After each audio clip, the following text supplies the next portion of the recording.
Hello and welcome to all of you around the world, because we are so happy that you join us from Botswana, from Colombia, from the United States of America, from Afghanistan, from so many different countries. You're more than welcome to this session called on the cooperation and leadership on women, peace and security in the time of COVID-19, where we have the 5 ministers of foreign affairs, or the 4, because we just missed one, but he is replaced now.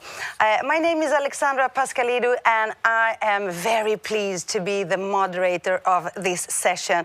And please also feel free to join the discussion, to send in your questions, for example, or comments, or ideas, or thoughts.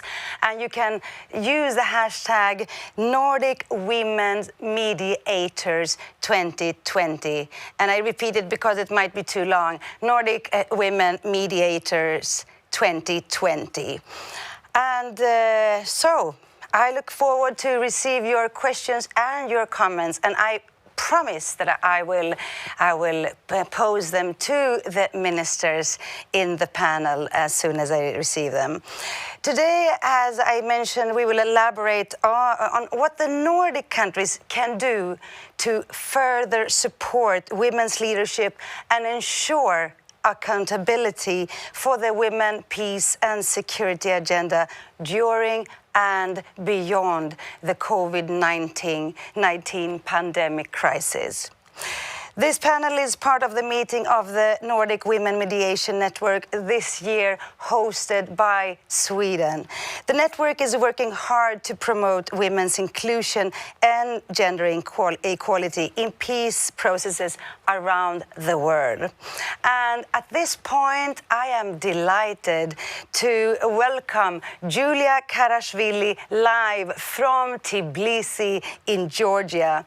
Iulia Kharashvili leads the regional network of Women Peace Dialogue platform. She will open the panel by sharing her experience on peace processes and the status of women, peace and security agenda in the OSCE region. And for those of my friends that doesn't really know that acronym, I just mentioned that it stands for the Organization for Security and Cooperation in Europe. It's the world's largest security-oriented intergovernmental organization, and its mandate includes issues such as arms control, promotion of human rights, freedom of the press, and fair elections. Iulia Kharashvili has a long experience of conflict prevention and WPS issues, and is a member of the high-level advisory group for global study on the impact of United Nations Secretary Council Resolution 1325. Iulia, I know that the Nordic women mediators, as well as the Nordic ministers, are keen to hear your perspective, your experiences, and your ideas on how the international community can support efforts such as yours. Thank you very much, Alexandra. Can you hear me? Yes, of course we can hear you. Dear Excellencies, dear colleagues, dear sisters, it is a big honor for me to be on such high-level panel, but also a huge responsibility in few minutes to share women's experiences during this COVID epidemic in the OSCE region. And I really appreciate Nordic Women Mediators Network for this opportunity.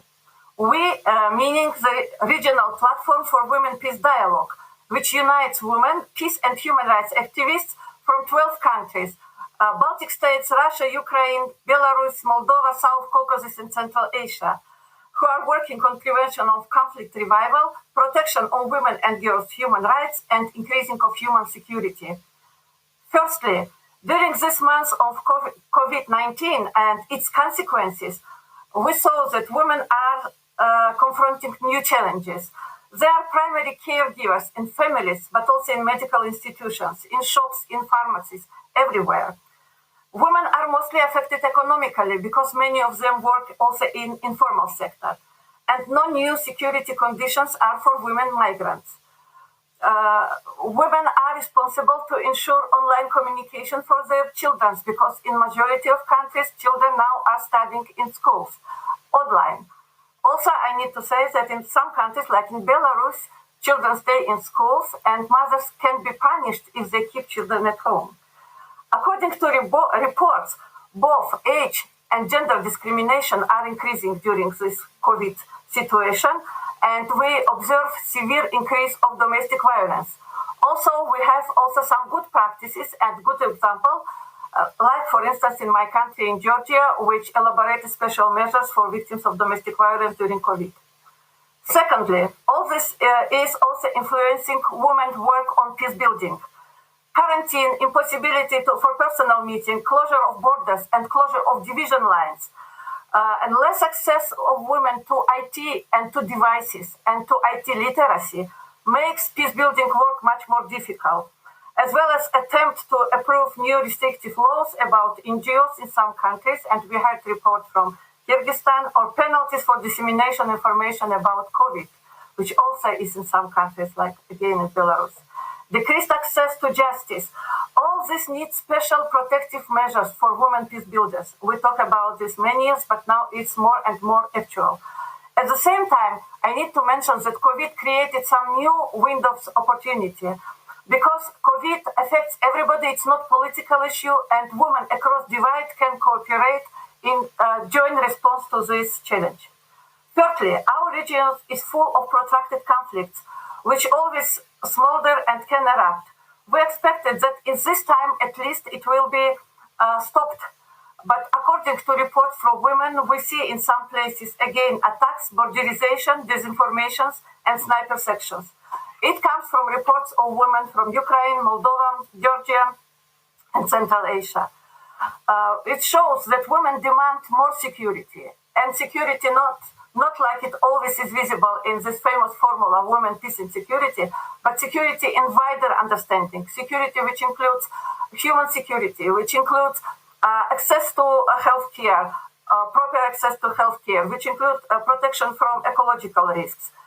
In majority of cases, National Action Plans talk about security, but also about state security, and we need to expand it, and we hope that such a powerful interregional organization like OSCE can assist us in this. One of the lessons we have learned from COVID is how we talk about resilience. We were talking about resilience of communities to conflict, resilience of communities to climate change, but now we need to talk about comprehensive resilience, which will answer on all existing challenges, and who can work with this, who can foster such resilience, who can have the best practice to answer multiple challenges. A woman who can stand tall and persistently work on better work in a certain time and with very small money. Again, a woman. So we need cooperation and a stronger women's voice to make this world safer. Finally, our platform for women's dialogue sees regional intergovernmental organization as natural allies for creation instruments for women, peace and security agenda, with full participation of women in decision-making, guarantees for not revival of conflict, personal security in conflict-affected countries and regions, creation of measures for economic empowerment, for prevention consequences of climate change, and availability of proper health care. We are looking forward to have a regional women, peace and security plan, and we hope that this instrument should be elaborated on regional, national and local level. And we have big hopes that Swedish chairmanship next year will bring new opportunity for such cooperation and support platforms for joint forum of diplomats, politicians and women, including grassroots women at the forefront. Thank you very much. Much, Iulia Kharashvili, for that really interesting introduction. You mentioned so many different things, and I am sure that the ministers will talk about all that, the windows of opportunity, the problems, the risks, the rewards, the resilience, not at least. Thank you so much, and your intervention will now serve as a backdrop in the coming exchange, and you will also be with us and you will be back at the end of the discussion. So we are grateful that all the distinguished foreign ministers are taking their precious time to participate, to be here during these very turbulent times, we have to say. So the discussion will now follow and will draw on the Nordic countries' experience, the best practices and existing mechanisms to promote women's role in peace processes and how these can be used effectively in the current crisis. And we are delighted to have you all here, Your Excellencies, even if we, in the Nordic countries, I mean, I'm so happy to live in the Nordic countries because we have a more informal tone. So if you are okay with that, I can just mention your names, present you with your names. Thank you. So I would like to start with you, Linde, Foreign Minister of Sweden. Welcome. Jeppe Kofod, Foreign Minister of Denmark. Hello to you. And Johanna Sumuvuori, State Secretary, Minister for Foreign Affairs in Finland. And we are very happy that you could make it since your Minister of Foreign Affairs had some kind of, well, he had something else that he had to do. So thank you, Johanna, for joining us. And then we have Gudlaugur Thórdarson from Iceland. Hello. Hello. Hello. My Gudlaugur, unfortunately, our minister had a phone call. His father is sick at the hospital, so he had to answer a phone call. He will try to come later. But I'm Martin Eyjolfsson, Deputy Permanent Secretary. Okay, thank you so much. Sorry to hear that. Eriksen, Søreide, Foreign Minister of Norway, welcome to you too. Thank you. Okay, so I would like to ask you, and I would like to start with you, Linde. All of you, you have 3 minutes for an introduction on today's topic. Thank you.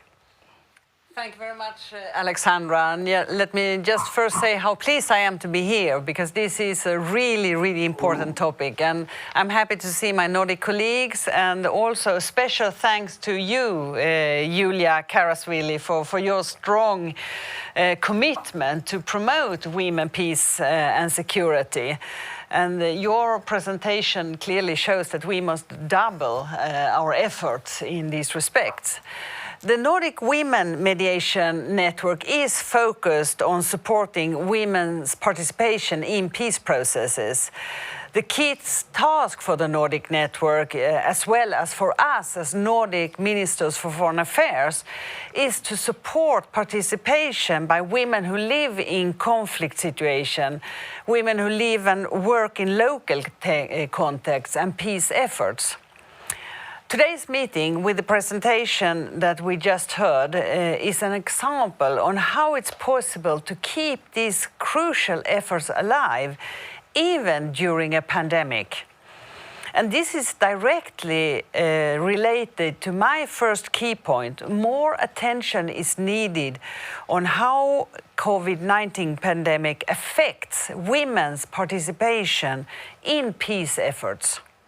The pandemic has had dramatic implications for gender equality, for women's and girls' enjoyment of human rights, including sexual and reproductive health and rights. In May, I was able to connect with women peace builders from contexts as diverse as Yemen, Syria, Colombia, and Sudan. One clear message was the difficulty to get access to decision-making, for example, around humanitarian relief in local setting during the crisis. Many also highlighted that resources for peace effort were directed towards crisis responses. Restrictions on movement make women's participation in local election more difficult. Increased cooperation among women who are peace builders, human rights defenders, and mediators is therefore very important. I'm encouraged by Iulia, Kharashvili and others around the world who show that it is possible to strengthen cooperation between women within regional settings despite pushbacks in some individual states. My second main point is in time of this looming budget restriction, it is important to remember that our support to grassroots and civil society organizations matters and should remain a key priority. On a visit to Yemen that I made just before the travel restrictions, I met with women on the forefront of the political efforts for peace. Yemeni women were among the first to support the Secretary General's call for a global ceasefire. Amatalim Al-Souva, a prominent member of the United Nations Special Envoy's Women's Technical Advisory Group, underlined in a meeting I hosted last week that more needs to be done by the international community to involve different networks of women and support initiatives implemented on the local level. Here, I would also like to mention the essential role of regional networks of women mediators that is around the world, such as our Nordic network, the FemWise within the African Union, and the support of international organizations to give mediation. Finally, let me also say, while we are engaged in supporting participation efforts at the local level, we also believe in Nordic countries and that we have something special to offer. We have strong traditions of supporting mediation and peace building in different ways. When we join hands, we become a strong voice for the meaningful participation of women around the world. Thank you, Alexandra. Thank you so much, Linde, and we will hear more from you. But now let's listen to Jeppe Kofod, Foreign Minister of Denmark. Well, thank you so much, Alexander, and hello to everybody. Thank you, Anne, for, I think, excellent points that you raised today. This is, of course, a very important topic and very important agenda that we have in front of us that bringing us together today. We also know that the COVID-19 affect our societies in many different ways. As often in crisis situations, the effects on girls and women are unfortunately the hardest. So it is very timely that we take stock of the efforts to enhance implementation of Resolution 1325 of Women, Peace and Security. This year should have been the year where we together would have made a push for further implementation of the resolution as we mark the 20th year of the resolution. COVID-19 has changed the conditions for that, but not the relevance, of course. The progress made on implementation on Resolution 1325 must not become a casualty of COVID-19. Together, the Nordic countries can play an important role in ensuring women's full, equal, and meaningful participation in the effort to build back better. At first step is to include women in all aspects and phases of decision-making to ensure that the most optimal and just outcomes. It is simply the right to have a meaningful place in the process. And we know that solutions are more sustainable when the processes are inclusive, when women are involved on an equal basis. Resolution 1325 is not about making war safe for women. It is fundamentally an agenda of prevention and sustaining peace. Right now, it is important to support the UN Secretary General's call for a global ceasefire. We need to lead by example. We need to look at our own engagement in effort to rebuild in fragile and conflict-affected context, and to ensure that women have their rightful place in design, decision-making, implementation, and monitoring of peace processes. We stay in close contact with women in Afghanistan.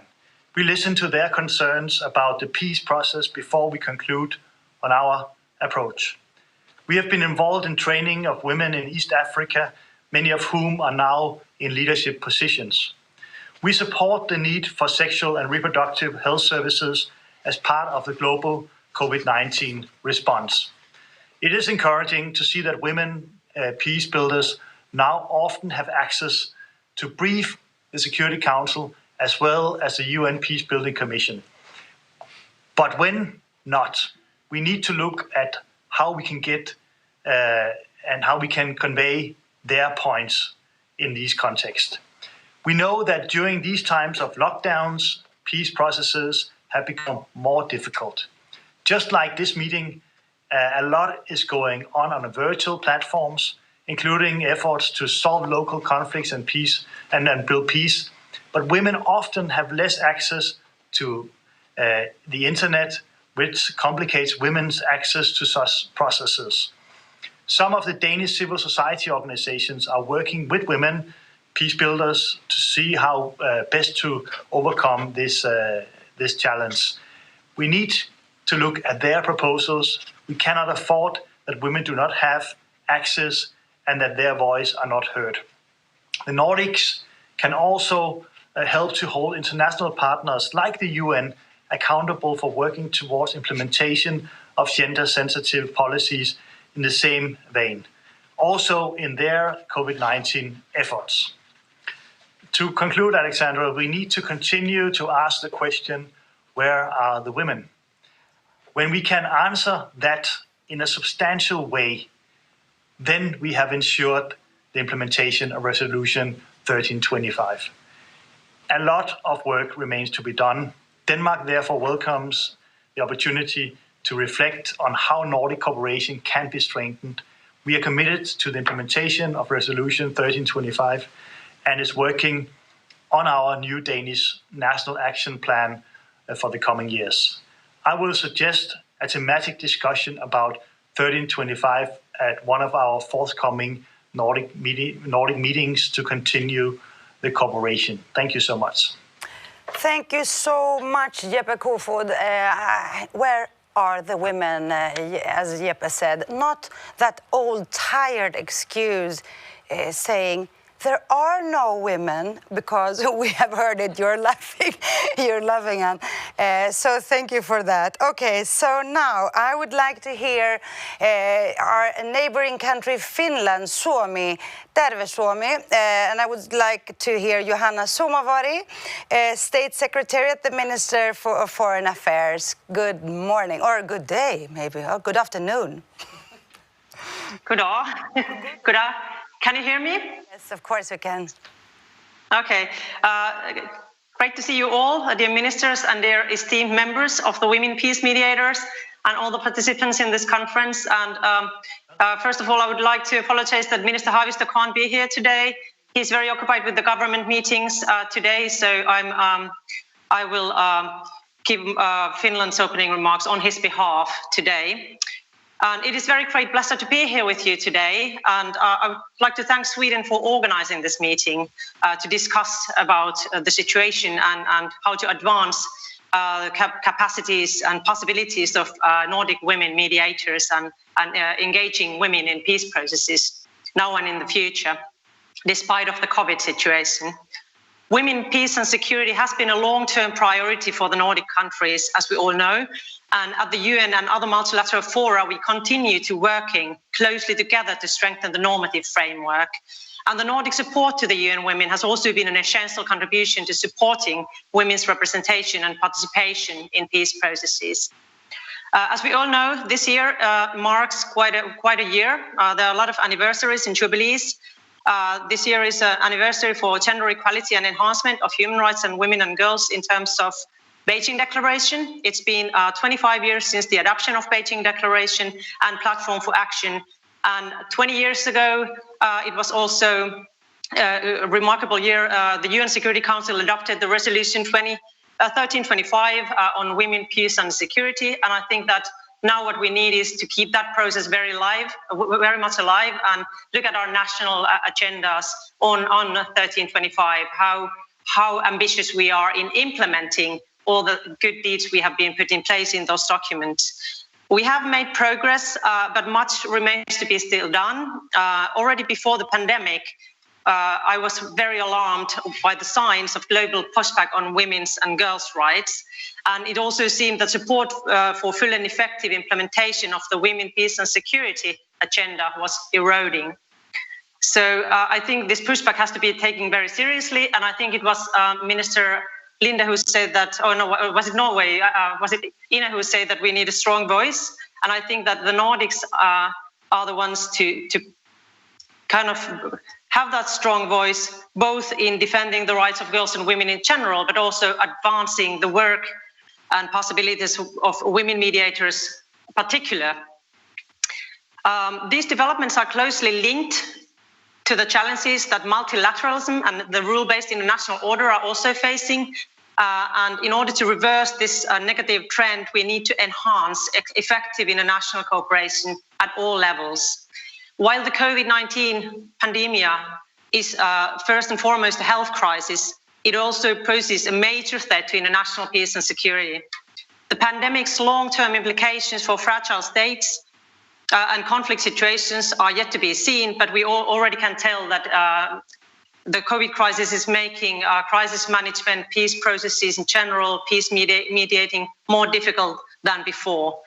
However, also existing inequalities play also a role. Even before the pandemic, there were a lot of major inequality problems globally. And when you put these together, pre-existing inequality problems together with this crisis, it's certain that the crisis is deepening. And I share the deep concern about the impact of all these different kind of problems and challenges to women and girls. This will increasingly affect conflict management and peace processes, and this has to be tackled very seriously. In this situation, it is also extremely important to support women's leadership and promote women's participation in peace processes. 5 years ago, the first regional network of women mediators was established. The Nordic Women Mediators Network has clearly succeeded. Other regional networks have been established as well, and I would like to mention especially the FemWise of the African Union, with which we have had very close cooperation. And the networks have had huge impact on making women in mediation visible. It's also very important. Last autumn, we witnessed how strengthened cooperation between the regional networks led to the establishment of the Global Alliance of Regional Networks. And it is very important that we think beyond the pandemic. We need to build back better and advance women, peace and security agenda that can prove to be an important contribution to this end. And let's keep on having this unified, common strong voice in defending peace mediating. And maybe as a last remark, also the resources is important. Now when the COVID pandemic is putting a lot of pressure on different kind of budgets, we have to take care that peace processes are still high in the agendas, and especially the role of women and girls in peace processes. Thank you very much. Thank you so much for your words, and let's listen to Norway. Eriksen, Søreide, Foreign Minister of Norway, welcome to this session. Thank you very much. Well, it's always a pleasure to be with good Nordic colleagues, and to you, Anne, thank you so much for hosting this and making it possible.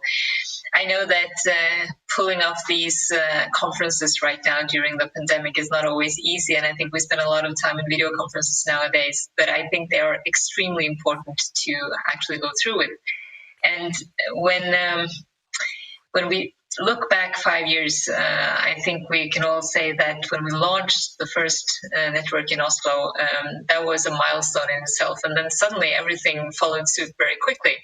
And we have mentioned here both the FemWise, we have the Mediterranean network of women mediators, we have the ASEAN Peace Registry for Women, and we also have the Commonwealth, women mediators across the Commonwealth. We have Arab Women Mediators Network, and a whole range of networks that are just flourishing. And one of the other milestones was actually last fall when we were able to launch the global network in New York. And I think that spirit in the room when we launched that network was absolutely electric. And I think it goes to show that there are a lot of women out there who can do a magnificent job. And just to the point that was made earlier on, the question of where are the women?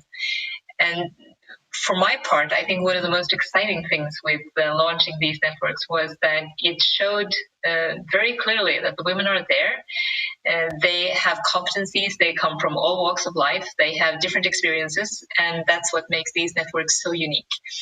And one of the main points for me when we launched both the first network and also the global network was to actually say that there is no excuse anymore to say that I would like to find a woman to do mediation, but we can't find anyone.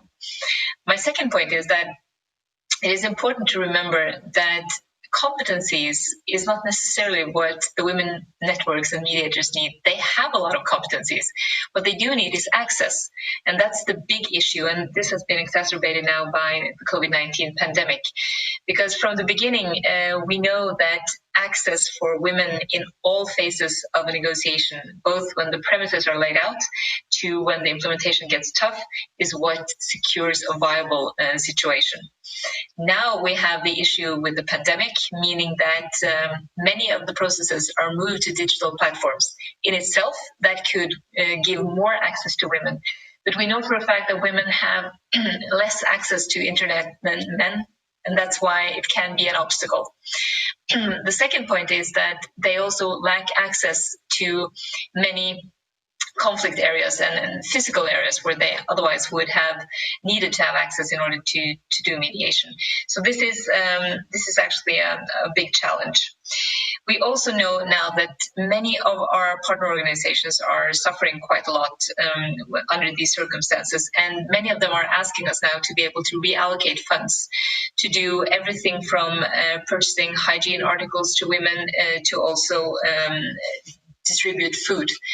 I think we should say yes to these requests, because there is one important thing with these requests, and that is, if we think it is vital, and we do, that these organizations have presence on the ground, we also know for a fact that when they can distribute food or hygiene articles, they also create trust in their local communities, which means that when, again, the possibilities for doing mediation are fruitful, then these organizations and these women, they actually have something to contribute. They have gained a foothold and trust in their local communities and societies that gives them something of an edge, I would say, when it comes to mediation. We need to be flexible, and that's actually my point.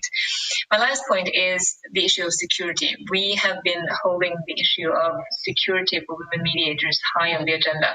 The reason is quite simple. Many women who do mediation, who do human rights work and are human rights defenders, they are prone to many risks that men are not. This is something that we know from experience. And if we are not able to protect them when they are exposed to threats and violence, we run the risk of losing out on many of the very, very good women we have in our respective networks. So it could, again, undermine the prospects for peace. So security is a focus area for Norway. I'll stop it there and once again say that it is wonderful to be among all of you and to be present with so many distinguished good colleagues. Thank you. Thank you so much, Ina, and thank you for mentioning security. And I'm not the only one in this studio, or many of us really hope that you will have a chance to be elected to the UN Security Council. Is it the 17th of June? Yes. Yes, it is the 17th of June, and we have wonderful support from my good Nordic friends. And I take it from the color of your suit today that you are also supporting us with our campaign color. With my whole heart, and especially, you're so passionate about this, and this is exactly what we need to really elevate the question of inclusion, of women's inclusion into peace processes, into the structures and so on. So thank you so much, and we really hope for you to have that. And last but not least, we have, let me see, is the minister back, the minister of Iceland? No, okay, but we like you too. So we have a last-minute stand-in, and we're so grateful that you could make it, Martin Eyjolfsson. Okay, you can help me, Eyjolfsson. Could you please pronounce your name? You did it correctly. Oh, thank you. Thank you so much, Deputy Permanent Secretary. Thank you for joining us from Iceland. Thank you very much for organizing this important event. And again, regards from my minister, who hopefully will be back here later with us. I don't think I need to mention that we are a strong supporter of UN Security Council Resolution 1325 and aware that gender equality goes hand in hand with stability, peace, and in international community. Promoting participation of women in all political processes, including peacemaking and mediation, is integral to conflict resolution. It's fundamental for achieving, maintaining, and promoting sustainable peace and security, and all data supports this. So I don't need to mention that, and women are differently placed under burdens than men when it comes to conflict. And already existing gender inequalities and discrimination, they can compound the impacts of conflicts and on women and girls. Gender norms also fuel or can fuel conflict and fragility. For instance, gender norms that associate being a man with domination and aggression, they can fuel conflict and violence and encourage harmful masculinity. We also, because we mentioned COVID earlier on, we have observed an increase in harassment, violence, or abuse since the COVID-19 outbreak. And the lockdown measures have had negative impact on that. When it comes to our development cooperation, we have adopted the third action plan on women, peace and security, and strategic focus areas are prevention, protection, relief and recovery. Security, like has been mentioned before, is ultimately underpinned by our values: democracy, equality and individual liberty and rule of law.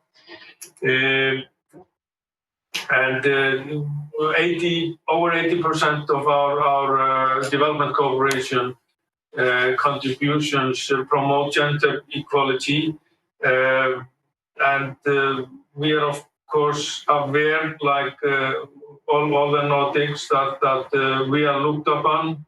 We rate highly when it comes to gender indexes, and we take that seriously, and are aware that we are looked upon as role models. So we also need to be aware of pushbacks in our own countries that we have also seen during this COVID outbreak.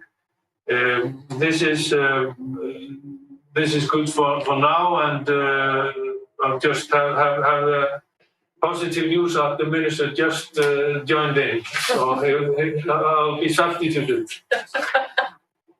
Thank you so much for your intervention there. Okay, so now we have some time for an interactive panel discussion. And I would like to ask you, the pandemic is affecting peace processes and peace building in different ways. How do we make sure women are not excluded in the response to the pandemic in context of conflict and crisis and potential backlash for women's rights? Could you please give me some specific answers on that? Or yes, Anne. I can start, and Gudlaugur, that you're back. Feel safe. No, actually, I think it has to be, you have to put your gender lenses on, and you have to do this very purposeful, because this is nothing that comes without doing it consciously.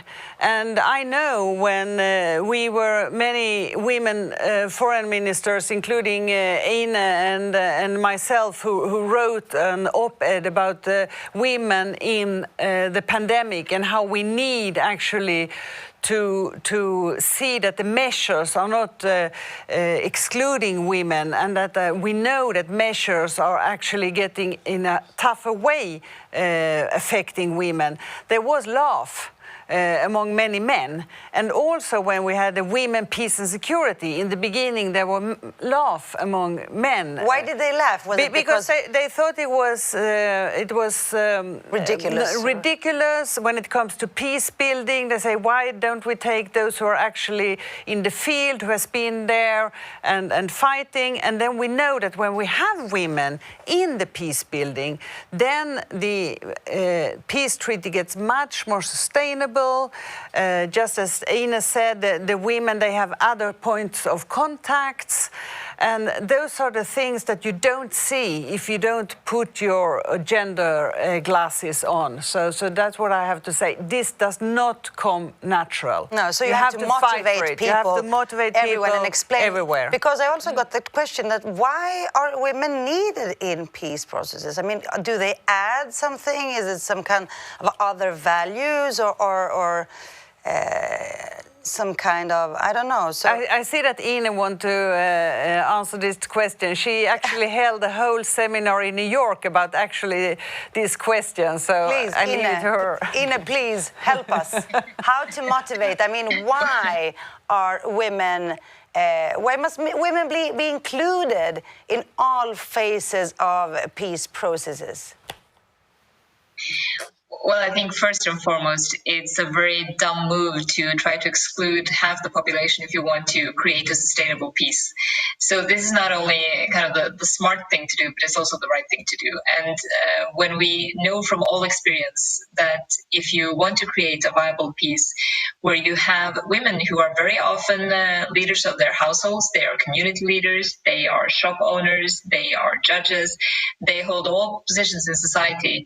And they know from their experience as well that they can, as Anne mentioned, they have different points of contact. They have different networks that can actually make sure that these peace processes and peace agreements are much more sustainable. And one example that we have from Colombia, when we negotiated, was facilitator in the peace agreement in Colombia, we saw that the grassroots movements of women from civil society from very early on in the process was absolutely vital to signing an agreement. Of course, the implementation is difficult. It always is. But the women and the grassroots movements are also part of the implementation. We have seen now, as one other example of Colombia, where the pandemic has really started to make it very difficult for an already very difficult implementation. And one of the parts of this agreement is to integrate ex-combatants from the FARC guerrilla into society again. That is something that from the beginning is very difficult. What we have seen now is that it opens up a space or an opportunity for former combatants who have experience in healthcare to be integrated into society, working with health issues during the pandemic. So this is really, and then female ex-combatants, and this is really a very good example of why this provides a more viable peace than we have seen if you only have men around the table. And they have, and no offense to our great colleagues around the virtual table here, but the experience is different. And when you come from, if you are a woman and you come into a peace process with completely different experiences than men have, your everyday life is different. Your place in the power hierarchy is very different.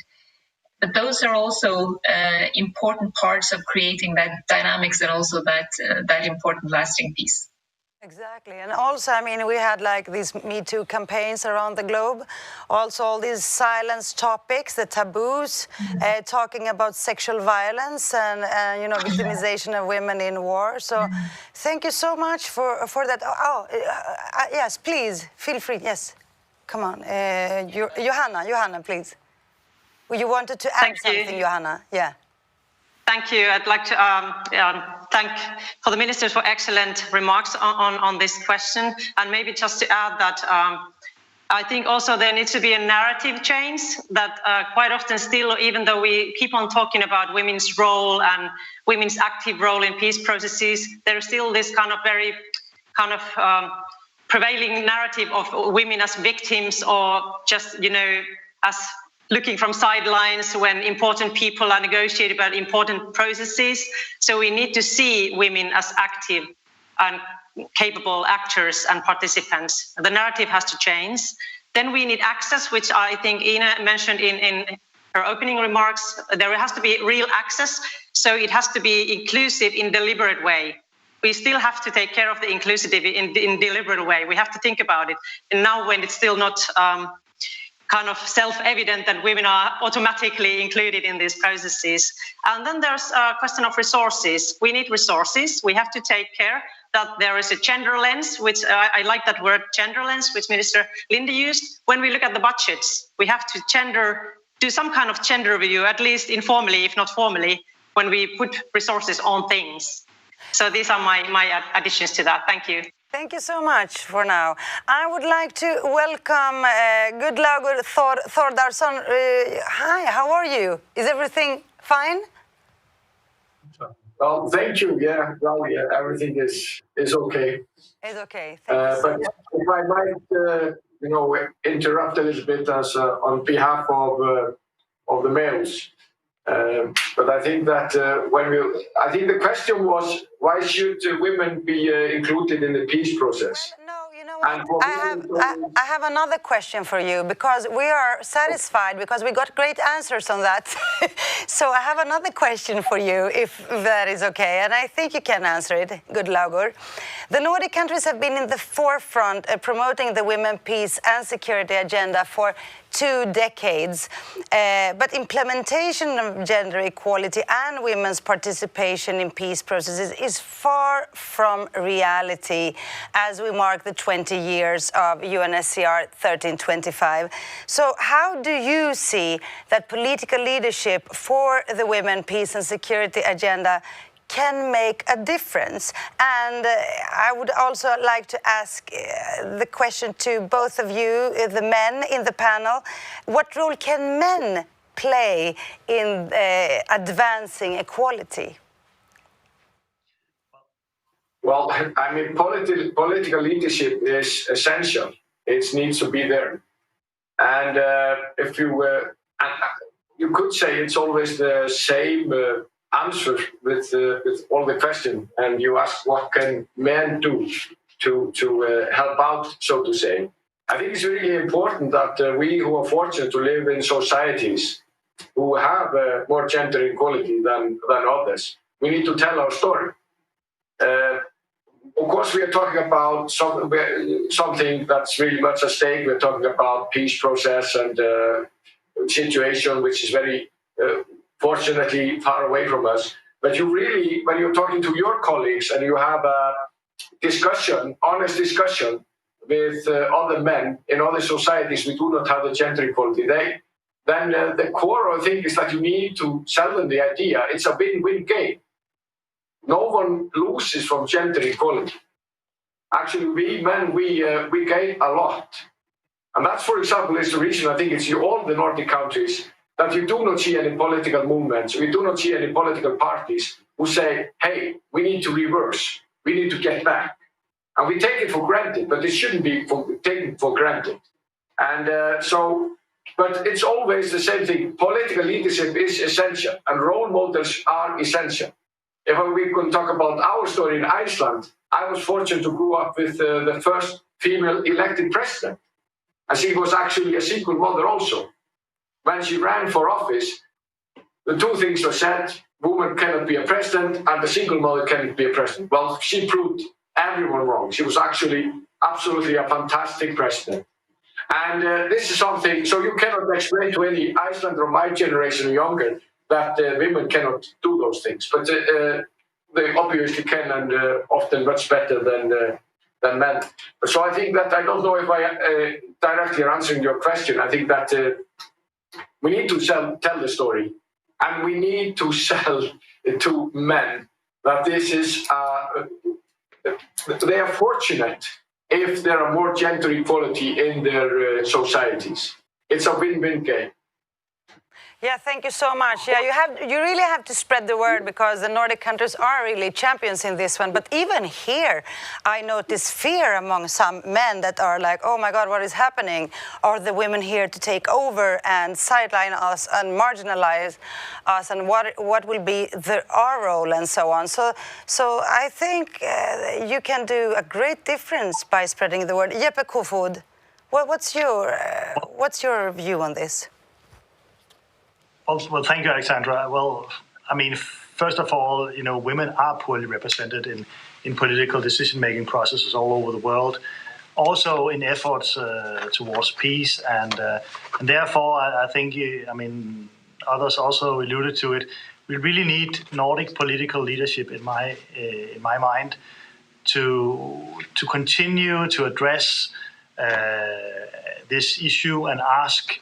First of all, which I also said in my initial statement, where are the women, but also how are they included, and what are their views? All three questions are very, very fundamental and very important that we ask as Nordic leaders.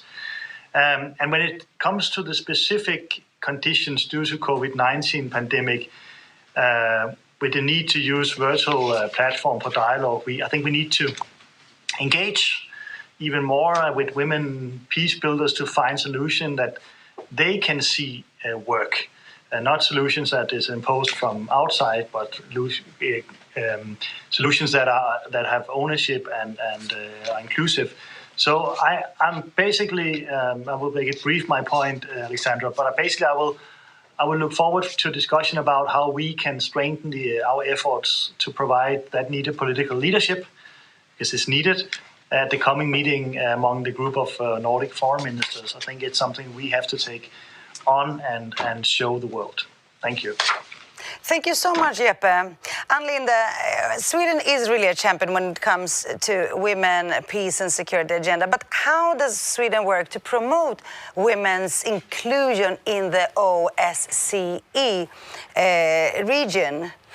Well, actually, that is one of our priorities now when we are going to take the chair from the 1st of January in OSCE. And already now we have the EU coordinating role in Vienna in the OSCE Women, Peace and Security Network. One thing we will do is to implement a newly published toolkit for women in mediation in peace processes. That means that there has been worked out concrete tools. How do you do it? How do you ask women? How do you select women? What are they going to do? How are they going to carry it out? So for us to put this in all the mediation effort, the toolkit for inclusion of women, that will be one of our main priorities. Amazing. Thank you so much, Anneli. You know, I am so happy because people have sent us so many questions to...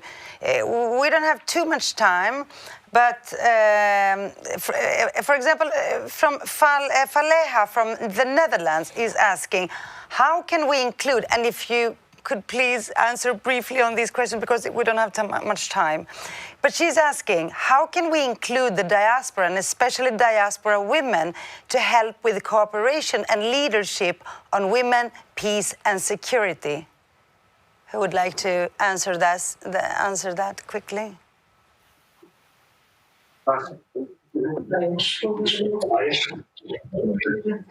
Iulia, maybe. Iulia, would you like to answer that? How the diaspora, because you have also worked a lot with displaced women. I mean, how do we include the diaspora in this discussion? I think that is a very important question because during last year's the market, outside market became mainly feminine market, and a lot of women are outside of their country. So to work with these women, it's some specific question, and we were pointing that it's a problem for special security guarantees for these women after COVID. So we need to have elaborated strategy in all governments. It started already, for instance, some organized taking women from the same Ukraine to Netherlands or to Germany for season work, and we need to think how these women can be protected on place, how security guarantees should be included. Thank you so much. Would you like to conclude, after hearing all the ministers and the state secretary here, would you like to conclude? Do you have some comment you would like to finish with? It's very difficult to conclude, of course. Thank you, distinguished ministers, for your observations and comments. And the main question which you also were put, it's where are women? And I will say also not only women in general, but some specific group of women, like where are IDP women who are a lot in OSCE region? Where are women affected by conflict? Where are disabled women? So we need to work on all these women. And we tried for this meeting to collect from more than 100 women and women's organizations some their intentions. And first of all, we think that women are huge human resource, but they need also financial and psychological resource to be supported in their intention. Women need to be included at constant level to consultative process. And we need to have a platform to cooperate, to share our views and to be heard and to hear your responses like it happened today. Today I was alone sitting here, which is big honor but also responsibility, but we hope that it will be possible to do on a regular basis for many women and also for grassroots level who need to have voice. Sweden becomes, from 1st of January, president is on chair of OSCE, and we have very big hopes for Nordic countries because you better understand how important is gender equality.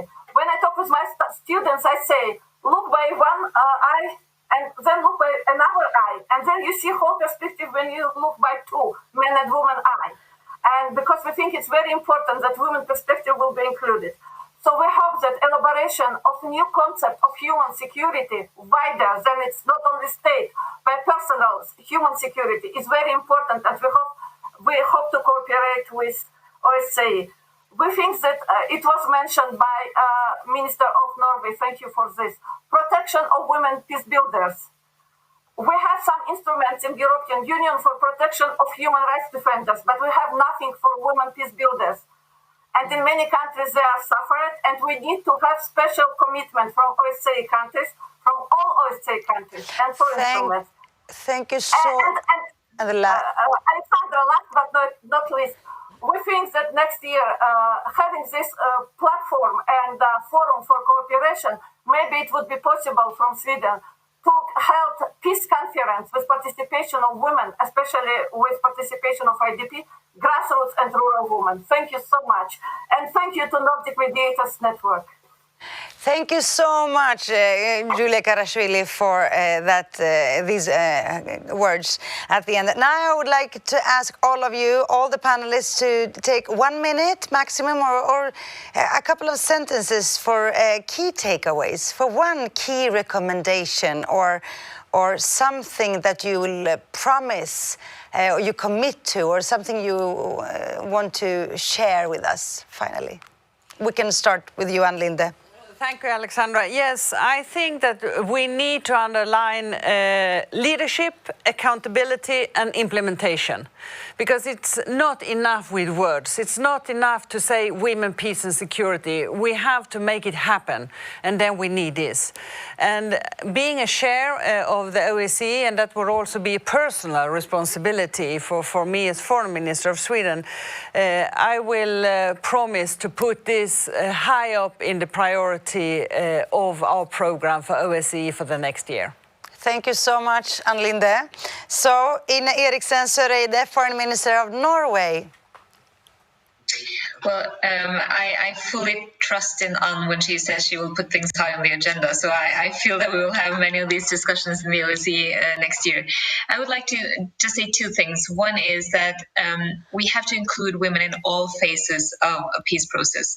And a peace process very often starts very long before the formal negotiation starts. And it often ends very much longer than the signing ceremony lasts. So to include women in all phases is extremely important. Otherwise, every premise is laid before women are part of the process. That is not going to be a viable and sustainable solution. Secondly, I also say this from the perspective of a former defense minister, I'm quite tired of women being called to the table when there are some typical women's issues or softer security issues on the table. They need to be part of all processes, and no men can define what kind of topics are suitable or would be interesting for women to take part in. They are as natural a part of the hard security talks as of the soft security talks or the community talks or the talks on healthcare and family planning. So it's important to not rule out women's participation from the important parts of the discussions. Thank you. Thank you so much. Gudlaugur Thórdarson, Foreign Minister of Iceland. Well, thank you. If there's something that we take away from this and something that we commit ourselves on is keep the gender issues always on the agenda. And I think Ine put it right when she was talking about security. It's really important in this security, it's trade, developing programs. You always have the gender issues on the agenda. And because what we need, we can discuss as long as we want here, and the politician can do all the talk. We need a change of attitude. And it means that we need, and there's a work to do. And one other thing, finally, I want to mention, which I think is extremely important, that is to engage boys and men. Because if they are not engaged, if they are not committed, then we are not going to achieve what we want to see. Exactly. So where are the boys? Where are the men? Engage them. That's so important. And finally, I would like to ask Johanna Sumuvuori, State Secretary to Minister for Foreign Affairs, Finland, your key recommendation, please. Okay, first, my one takeaway I'd like to mention is that nothing is so important in mediation than networks, and I think we need to continue on forming this kind of networks, and I think the Nordic Peace Mediators is one good example of this kind of supportive work, and we have to really, really help women to establish those networks because they are highly valuable in peace mediating work. My key recommendation, or maybe a more like commitment, tangible commitment is, which I would like to share with you, is our commitment 2025 on women's inclusion in peace processes, which we have been launching. We launched it actually last autumn together with Spain, and it in partnership with Georgetown Institute of Women, Peace and Security and the UN. And it contains 10 concrete, tangible commitments to member state of the UN, how to promote women's participation in peace processes. And if you ever need any more information about this, please don't hesitate to contact us here in Finland. Thank you very much. Thank you so much. Kiitos to you and to all of you. Jeppe, Kofod, the Foreign Minister of Denmark, had to run to another meeting, but we thank him anyway. We thank all of you that have joined us for this session, and we are convinced that you will work wherever you are, because this is something we all have to contribute to, you know, from the grassroots level. Even if we're not ministers or have long titles or whatever, we can help, we can contribute. Thank you so much. And, you know, I'm very hopeful after listening to you all, I have to say. I mean, the chair of OSCE is Sweden, being the president for, when is it? Starts 1st of January. From 1st of January.